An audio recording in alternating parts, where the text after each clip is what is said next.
Todos tenemos medianamente claro lo que podría ser un pecado. La Biblia nombra en varios casos qué cosas ofenden a Dios, tal como nuestras buenas obras. Nuestras buenas obras suben con grato olor a la presencia de Dios. El pecado también sube a la presencia de Dios, con un olor característico.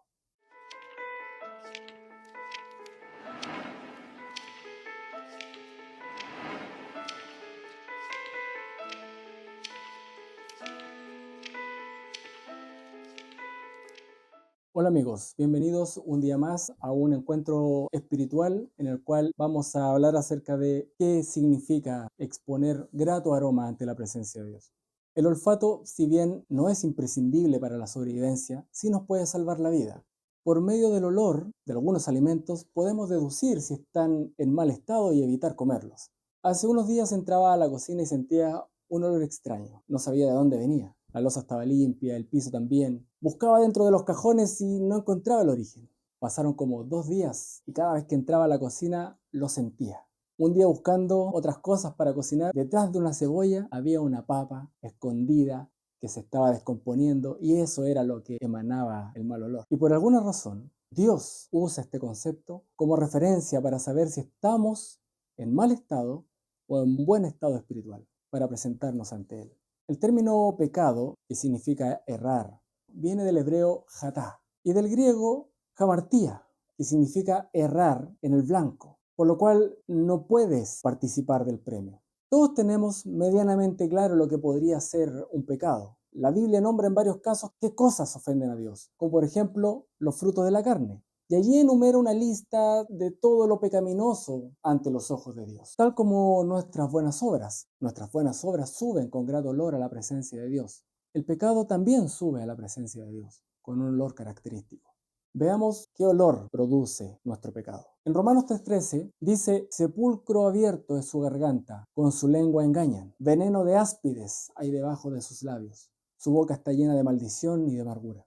En el Salmo 38, David reconoce que la causa de sus malestares y enfermedades es su pecado. En el versículo 5 dice, hieden y supuran mis llagas a causa de mi locura. En otras versiones dice, a causa de mi insensatez, de mi necedad. En Eclesiastés 10:1 dice, las moscas muertas hacen heder y dan mal olor al perfume del perfumista. Y esto es representado de esta forma porque lo más desagradable es estar en un lugar con mal olor. No quieres seguir ahí y buscas la forma de salir lo más rápido posible de ese lugar. La presencia de Dios no puede estar en un lugar donde hay pecado. Y el único consciente de mi pecado soy yo. No podemos seguir engañándonos nosotros mismos con haber creído si seguimos sumidos en el mismo pecado y continuamos buscando lo malo en lugar de la presencia de Dios. Si hemos creído, si de tu boca ha salido esa frase, yo creo en Dios, debemos dar frutos con grato olor. En 1 de Juan 3:7 dice, hijitos, que nadie os engañe. El que hace justicia es justo, como Él es justo. El que practica el pecado es del diablo, porque el diablo peca desde el principio. Para esto apareció el Hijo de Dios, para deshacer las obras del diablo.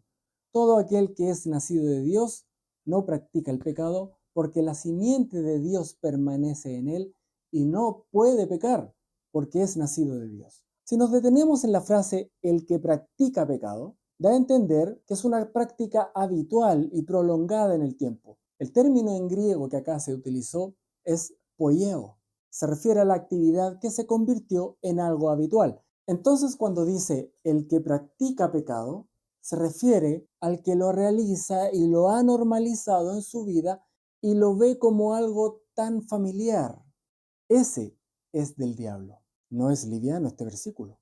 Entonces cobra sentido a lo que se refiere Cristo en Mateo 5:27. Oísteis que fue dicho, no cometerás adulterio, pero yo os digo que cualquiera que mira a una mujer para codiciarla, ya adulteró con ella en su corazón. Al parecer era más liviana la ley de Moisés. Entonces, ¿por qué David no pecó con tan solo haber mirado a Betsabé bañarse en 2 de Samuel 11? Sino que el pecado se llevó a cabo cuando se acostó con ella. En los tiempos de Cristo, en adelante, el pecado habría sido patente desde el momento en que la miró.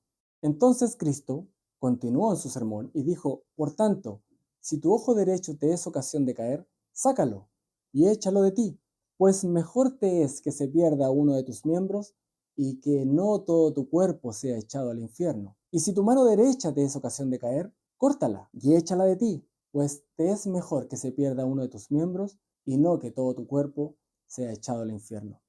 Ahora, claro está que no es el ojo el que busca el pecado, ni la mano. Si sacara el ojo, seguiría pecando con el otro ojo. Es la mente la que se corrompe. Es la mente la que busca practicar polleo, mis deleites. Y sacar el ojo entonces quiere decir que corte con esa práctica que me lleva a pecar. Si cada vez que tomo este camino me lleva a desear pecar, corte entonces ese camino y vaya por otro.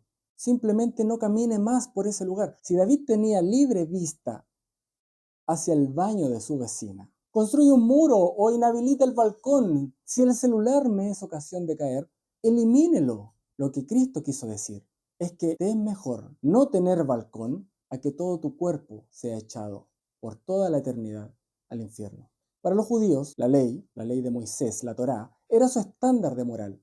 Sin embargo, por medio de ella, conocieron el pecado y la muerte. En Romanos 7:7 dice, ¿qué diremos pues? ¿La ley es pecado? En ninguna manera. Pero yo no conocí el pecado sino por la ley, porque tampoco conocería la codicia si la ley no dijera, no codiciarás. Por eso Pablo decía, sé hacer lo bueno, pero no lo hago.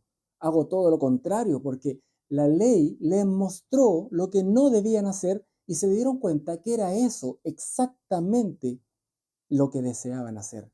Y ahí es donde nosotros estamos involucrados, porque sin tener ley, nuestro corazón está corrompido sin saberlo, porque no hay manera de conocer nuestro pecado sin conocer primero a Dios, porque no podemos conocer qué le hace daño a una persona sin conocerla primero. Y conociendo primero a Dios, sabremos cómo acercarnos a Él y ese conocimiento lo entrega la Escritura. Por eso es imposible explicar el pecado a quien no conoce a Dios. Dios es justo, por lo cual odia la injusticia. Dios es misericordioso, por lo tanto quiere que seamos igual. Dios es amor y Él desea que nos amemos entonces. Y el hecho de no hacer estas cosas es pecado. ¿Se dan cuenta que a medida que conocemos a Dios, comenzamos a ver en nosotros qué cosas están mal? Con ello, el anhelo de cambiar, todo con el fin de salvar nuestra alma y habitar eternamente con el Creador. Cuando descubrimos en nosotros lo malo, ¿qué hacemos?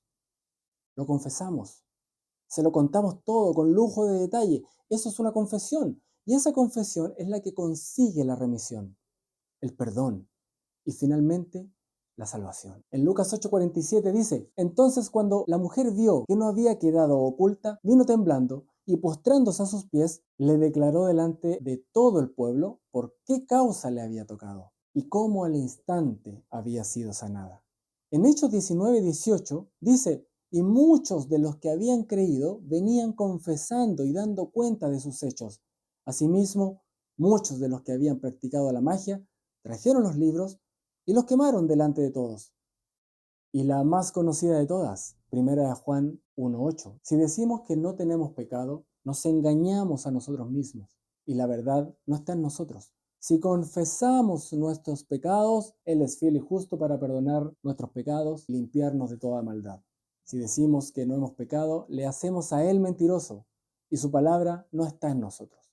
Porque si confesamos nuestros pecados, identificamos que la palabra está en nosotros e identificamos lo que está con mal olor en nuestro espíritu. Y el ambiente cambió cuando descubrimos la papa mala en la cocina. Se respiraba mejor. Veamos cuál es ese olor, el más grato ante la presencia de Dios. 2 Corintios 2:15, porque para Dios somos grato olor de Cristo en los que se salvan. No hay mucho más que agregarle a este texto. Si tenemos a Cristo en nuestra vida, los frutos de ese espíritu brotarán en nuestra vida y esos frutos son el más grato olor ante la presencia de Dios. ¿Pero cuáles son esos frutos? Gálatas 5:22 dice, mas el fruto del espíritu es amor, gozo, paz, paciencia, benignidad, bondad, fe, mansedumbre. Contra tales cosas no hay ley. ¿Qué significa que no hay ley contra esas cosas? Que los puedes practicar cuantas veces se te antoje. Es más, entre más los polleo, ¿se acuerdan? Cristo será cada vez mayor en ti y más grato olor tendrás frente a Dios, porque tendrás el olor de Cristo. Hagamos lo que a Cristo le agrada. Como dice la Escritura, no nos hagamos vanagloriosos irritándonos unos a otros, sino que andemos con sinceridad y hablando de Cristo. ¿Y cómo hablar de pecado sin hablar de gracia? Lo cual vamos a completar en un próximo video. La gracia, ¿qué es la gracia de Dios? Espero que puedan estar acá en el próximo video y continuar con esta apasionante historia de lo que a Dios le agrada. Hasta el próximo video.